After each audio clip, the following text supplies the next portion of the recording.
পেটের আহার হলো। তখন আমাদের সমাজে প্রচলিত ছিল আমাদের কাছে ধন সঞ্চয় করার নয়, আমরা ধন সঞ্চয় করব না। কারণ সমাজে ছিল জলভা ধর্মজাত্যা জীবের উৎকৃষ্ট কর্মভিঃ ত্বাম রাজা নির্ধনম কৃত্বা ক্ষিপ্রমেব প্রবাসতে। যে অধম জাতির লোক উৎকৃষ্ট কর্মের দ্বারা ধন সঞ্চয় করে, রাজা তাকে তার ধন কেড়ে নিয়ে তাকে রাজ্য থেকে তাড়িয়ে দেবে, এটাই ছিল। অতএব আমাদের সেটা ছিল না। চৈল সপস্য ভবতি শূদ্র ধর্মাৎ সকুচ্যতঃ, অর্থাৎ ধর্ম থেকে যদি চ্যুত হয়, খসে যায়, পড়ে যায়, তাহলে সে শূদ্র কি হবে না চৈলকশ বলে একরকম ছাড়পোক ভক্ষণকারী পেট হয়ে জন্মগ্রহণ করবে। অতএব আমরা জন্ম নিয়ে করতাম না, অর্থ সঞ্চয় করতাম না। কিন্তু গুরুচাঁদ দেখলেন না, সে কথা নাই। গুরুচাঁদ বললেন না হলে লক্ষ্মীর কৃপা কোনো গতি নাই, লক্ষ্মীর সহিত রহে গোলক গোসাই। অর্থকে অনর্থ ভাবি এতদিন সবে, ধর্ম লোভিবার চেষ্টা করিয়াছে ভবে। অর্থ দেয় অন্ন জল, অর্থে রাখে প্রাণ, অর্থের সংহতি দেখো প্রাণী কল্যাণ। অর্থে আছে মহাশক্তি গৃহপক্ষে মূল, অর্থকে অনর্থ বলা কত বড় ভুল। আমি প্রথমেই বললাম, আমরা সকলেই জানি ঠাকুর এসেছিলেন গার্হস্থ ধর্ম দেওয়ার জন্য। সেই গার্হস্থ জীবনে অর্থের কত বড় ভূমিকা আমরা সকলেই সেটা জানি। অর্থ শূন্য বাক্য যথা প্রলাপ বচন, অর্থহীন গৃহী জনে মানিবে তম। গুরুচাঁদ বলতেন অতি যত্নেতে সবে অর্থ রাখো ঘরে, সদ্ভাবে উপায় করো আনন্দ অন্তরে। সদ্ভাবে উপায় করো, আনন্দ সহিত সদ্ভাবে উপায় করো। একটা গৃহীর পক্ষে অর্থ হয় পরম আশ্রয়, যথা অর্থ তার সাথে নারায়ণ রয়। এমন ভাবে আমাদের বুঝাতেন, এমন ভাবে বুঝিয়ে বুঝিয়ে যখন আমাদের পেটের ক্ষুধা কিছুটা নিবারণ হলো, তখন গুরুচাঁদ দেখলেন না শুধু অর্থ নয়, এই আদর্শ শিক্ষা দিয়ে গুরুচাঁদ কয় শিক্ষা শূন্য গৃহে কিন্তু অর্থ বৃথা যায়। দেখুন আজ আমাদের সমাজে সর্বশিক্ষা অভিযান এলো, তারপরে এলো বর্তমানে আমাদের যে ঘরে ঘরে চলছে, আপনারা সকলেই জানেন, সবার ছেলে পেলে নাতিপুতি আমাদের স্কুলে পড়ে। প্রথম কিন্তু এই যে স্কুলে খেতে দেয় এটা দিত না, কিন্তু সরকার চেষ্টা করতো না স্কুলে আসতে হবে। মাস্টারদের বিভিন্ন রকম ভাবে তাড়াহুড়া করা হতো, তোমরা ছাত্রদের নিয়ে, কিন্তু তাদের যে পেটে ক্ষুধা, সেই ক্ষুধাকে যদি নিবারণ না করা যায়, তাহলে তারা বিদ্যা অধ্যয়নের দিকে কোনোদিন আগ্রহী হবে না। সে কথা প্রথম আমাদের সরকার বুঝতে পারেনি, কিন্তু বুঝেছিলেন গুরুচাঁদ ঠাকুর।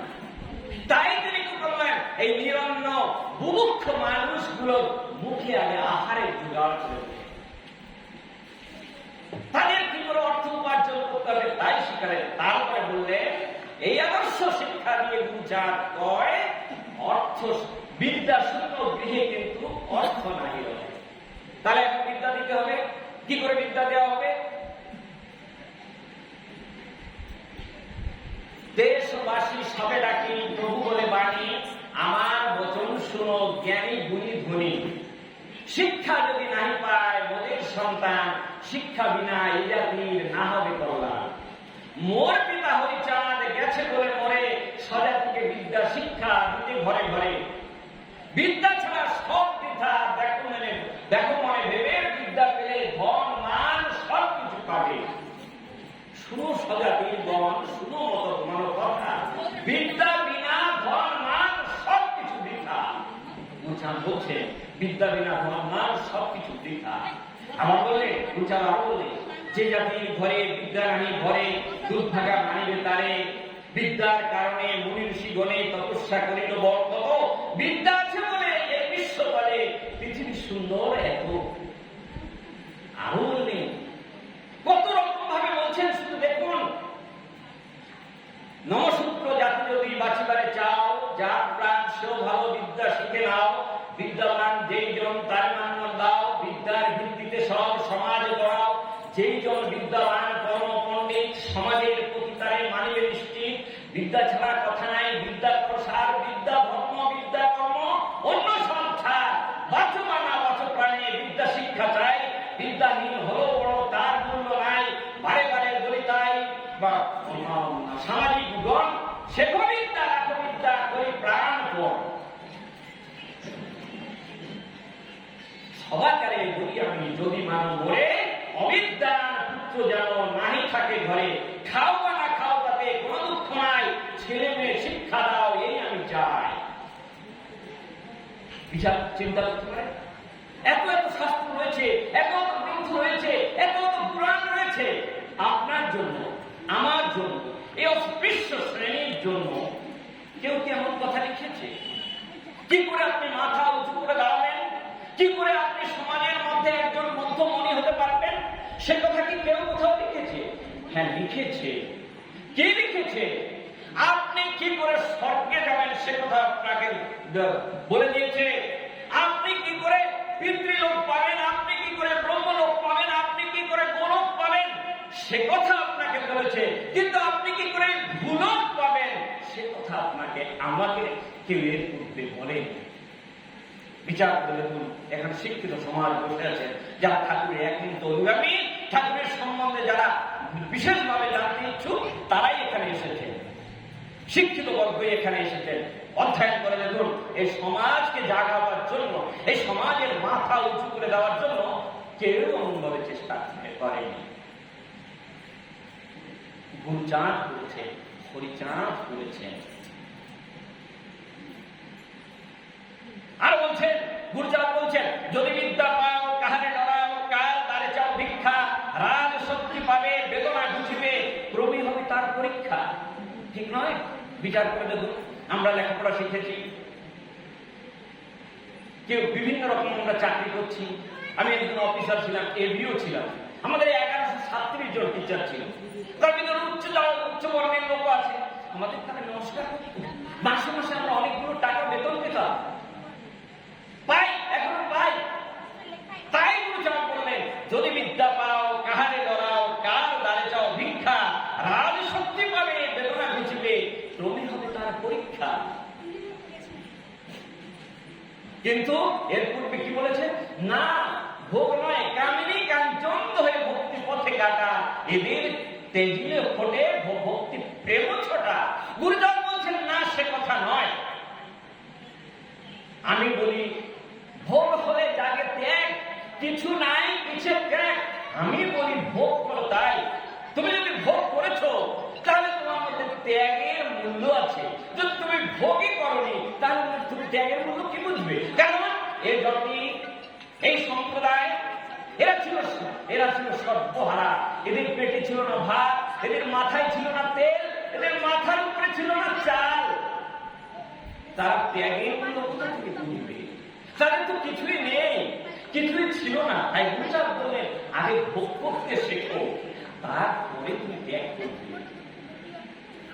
এমনি অসংখ্য বাণী তিনি দিয়েছেন, শুধু অসংখ্য বাণী দেননি।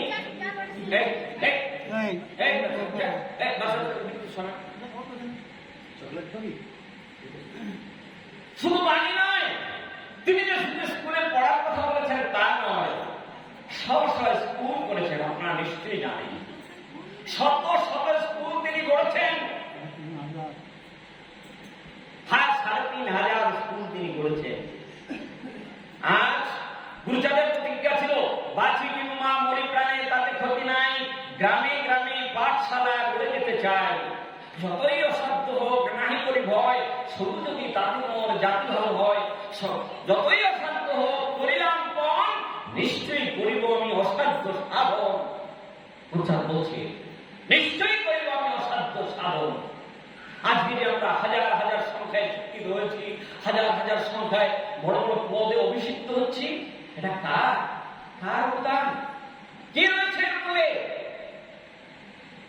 তাই তো মহান আল্লাহ বললেন, বিশ্বের সভায় যারা পেয়েছো আসন, তারা কি করেছো মনে সে চিন্তা কখন? সে শক্তি ভর যার চরণ পরশে, জাগিয়া উঠিল প্রাণ নবীন হর্ষে। কোন আলো ধরে ধরে ঢেলে দিল আলো, কোন সে দরদি দিনে এত আসে ভালো। শিক্ষার প্রেরণা তারা কোথা হতে পায়? আদি গুরুচাঁদ আদি শিক্ষা দেয়, সেগুলো পরম গুরু গুরুচাঁদ নাম। শত কাশি তুল্য যার ওরা কান্দি ধাম।